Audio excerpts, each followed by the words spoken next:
I've been making all sorts of bulk foods, pasta, noodles, dim sims, things that we usually buy that are mass produced off the shelf, and learning about what's inside them, how to make them, and how to make them at home. Chocolate was a random curiosity of mine, eating a fair bit of it this year, and I did not expect the layers of complexity that I found with chocolate. There are so many recipes. Everyone has a different opinion on chocolate. Everyone's got a different way to make it and a different method, and there's lots of good ones.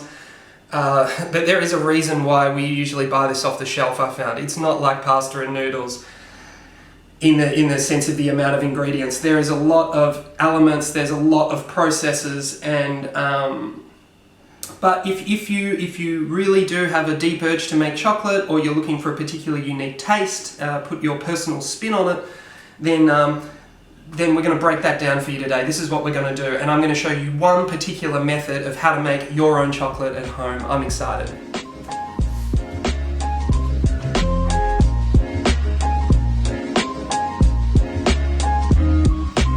Now the idea here, and the real key to making great chocolate, as with many foods, is to really put yourself into the food.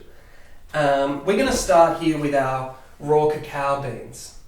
These beans are from Peru, so we're very lucky to have these sacred beans, and basically these have started in a cacao pod, and they're busted out of the cacao pod, and when they're protected by a gelatinous sort of white pulp, which is also called the bubba.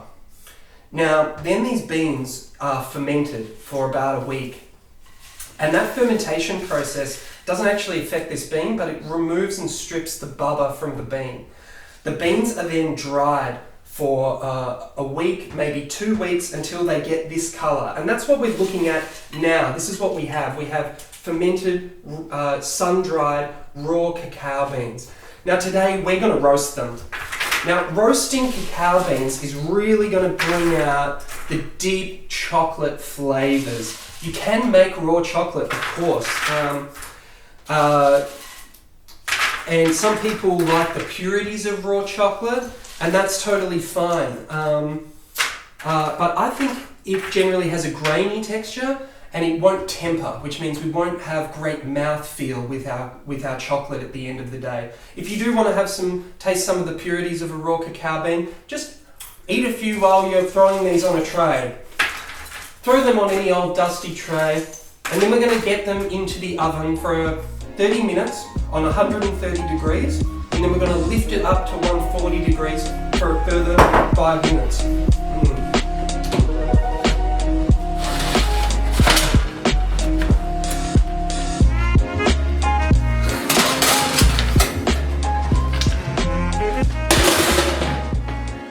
Once our beans have slightly cooled down, we're going to place them inside a sack or a bag.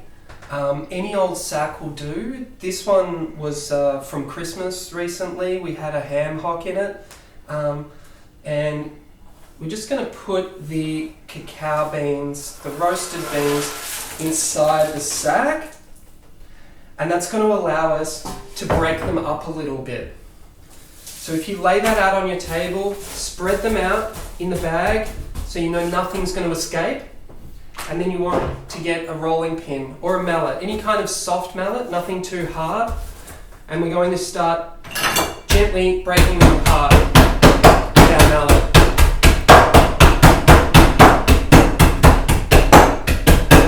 Another thing at this point to know is that it's a great time to get any personal aggressions out with your chocolate. Later we're going to be tempering it, we're going to be making it really smooth, and we're going to be treating it beautifully to get those final touches. But now you can kind of express yourself a little bit and start to really break apart those nibs. What we've got here is the smashed up cacao beans roasted, but the husks are still in there. So a good way to separate the husks from the nibs is to use a hairdryer. Be outside, wear some protective eye gear because the husks can go everywhere. And then basically that's going to move all of the husks up because they're very lightweight, and it's going to separate it from the nibs. Here we go.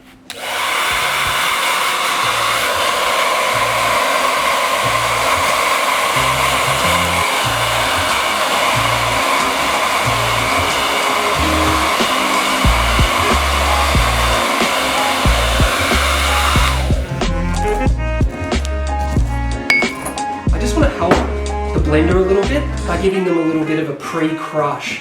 Otherwise the blender's going to have to do too much work. But before we go there, we're also going to do our dry mix, which is part B of the final chocolate mixture. And that's going to involve cocoa powder, it's going to involve granulated sugar. Powdered sugar is fine, but if you're blending this, you can use granulated sugar and blend it before you go in. And we have milk powder. And we're going to blend this together because it's going to fine up everything, and that's going to give us a really smooth chocolate. So,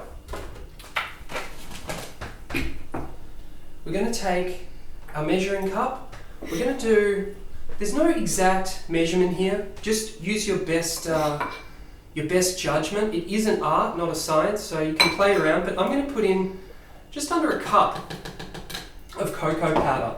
And I'm going to match that with equal amounts of sugar. So that was just a half, and another one.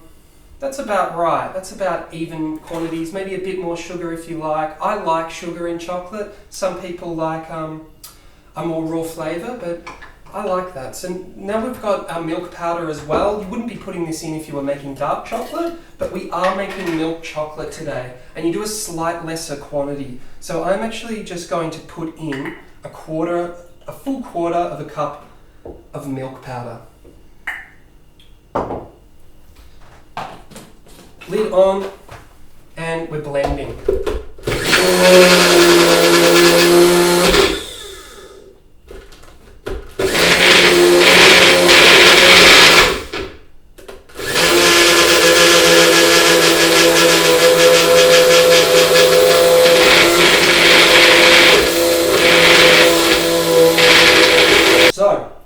Separated our dry mix here, our cocoa powder, sugar, milk powder mixture.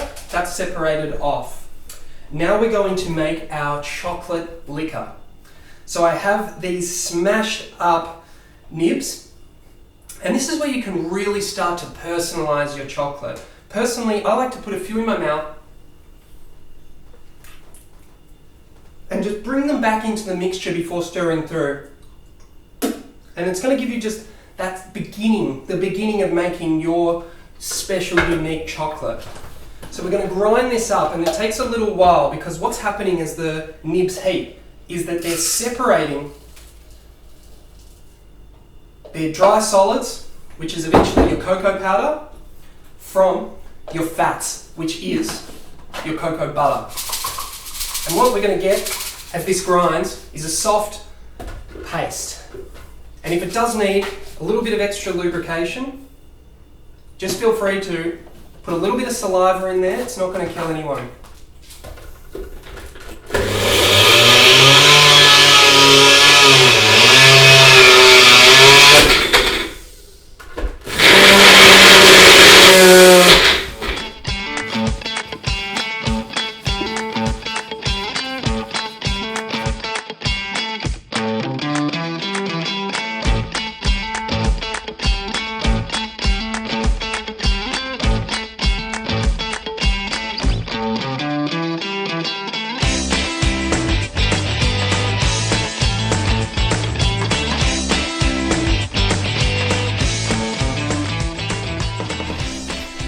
Once you keep it moving as well, we can go back to our dry mix.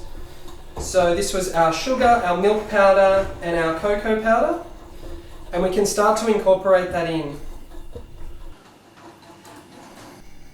And then we're going to introduce some cacao butter. Now this is going to give a lot of lusciousness to our chocolate. It's also going to introduce a little bit of extra fat.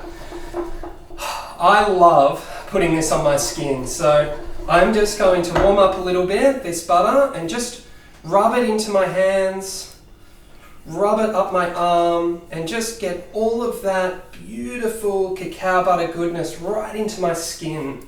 It's such a beautiful feeling, and don't be afraid to really get amongst it and really start to feel the ingredients you're working with before you introduce them to your chocolate.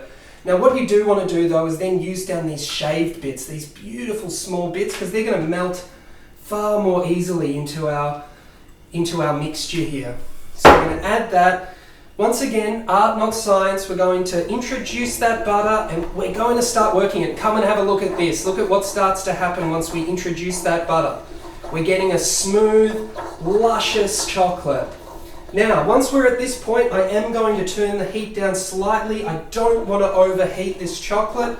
I just want to keep it moving with the butter. The other fat that you can introduce is also an all-natural, organic coconut oil, okay? Now, obviously we know coconut oil has many, many uses. It's also a very natural conditioner. So if you put a little bit in your hair, if you have long hair, short hair, doesn't really matter. It's also going to give you beautiful feel in the hair once you start to integrate with your personalized chocolate. Also beautiful to have on your skin at night before bed. It's just a beautiful fat. So we're going to add just a tiny bit in there, just for good luck.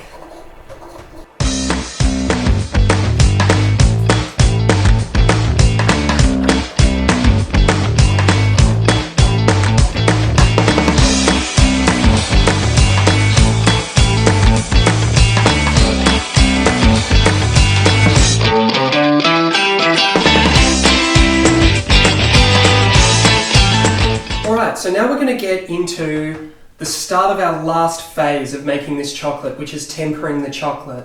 You're going to need a thermometer. Now, a lot of thermometers are going to give you a bit of not the right temperature, they're slightly out of whack. So a good way to test your thermometer is just to take your internal temperature before you start using it. So I'm just going to do that, just put it on, just slightly. Just take down the back of my pants and just get a reading there and just wait for it to click.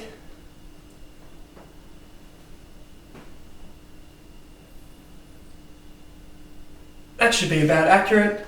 And that's right, about 36, 37 degrees. That's a 36.8. So I do know for a fact that my thermometer is at working level. So now, if we just pop that into the chocolate, and yeah, the read on that is still about 62 degrees, which is a little high. So we will just wait a little bit longer before we get stuck into that, because we want to start our tempering process at about 43, 45 degrees. So the way we're going to temper today is we're going to pour out onto acetate the chocolate mixture. If you do have some stone or marble or granite, that's probably going to be better for this job. But don't use a normal chopping board. You don't want anything porous. So when you don't have some marble, today we're using acetate. And we're just going to pour out our chocolate mixture, about 2/3 of it. And we're going to savour about 1/3. And then what we're going to do is we're just going to really start moving this chocolate around. We're going to spread it out. Hopefully our acetate will stay in place. And we're just going to move it about on the acetate. And what we're doing here is that we're forming crystals. Just use your old trusty spatulas here. And basically what we're doing here is we're forming a particular type of crystal. The heat that the chocolate's at, it forms many crystals, 6 in fact. But a lot of those crystals, we don't want them in chocolate. They don't make for great chocolate. And we're trying to isolate one particular crystal, which is the beta crystal. And this is going to happen when we get this chocolate down to about 25 degrees. We don't want any lumps, we don't want any of the butter to reform, so we have to work with it quickly. We have to keep it moving. It's part of the process that is actually quite difficult if you're not a very experienced chef, but it is also part of the process that is really quite dramatic, and you're really kind of going to make it or break it here. But if you fail, never fear, because you can re-temper chocolate. There's no problem with re-tempering chocolate. Now we're going to take this to the edge of the table, and we're going to very carefully reintroduce our chocolate, which has come down to about 25 degrees Celsius. Just going to re-enter that back into our mix, and hopefully at this stage we've isolated and created our very own beta crystals, which is going to give you a really smooth mouthfeel on the chocolate. It's also going to make the chocolate snap. Our chocolate is at temper. It's at 29 degrees, which is where you want it. It's been reintroduced and it's at the right temperature, so now we can pour it into our silicone molds. Lay out your silicone molds, easy as you like, and you just pour in your chocolate mix over the top of that. And these can go in the fridge for about an hour, and after an hour this will be perfectly set and we will have our beautifully tempered homemade chocolate. Moment of truth. And then we're just going to ease them out. They come straight out of the silicone, and look at that.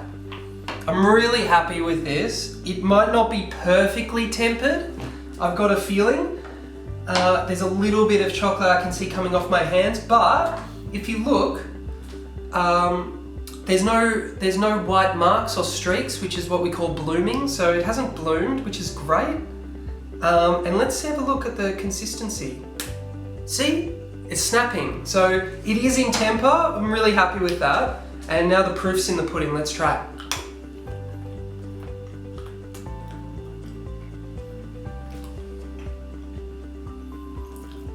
It really is gorgeous, gorgeous block of chocolate.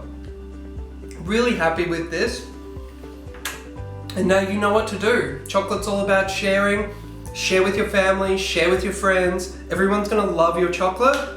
So I encourage you, get in the kitchen, try it out for yourself if you're interested. Spread the love with your family. Life might not be perfect, but chocolate can be.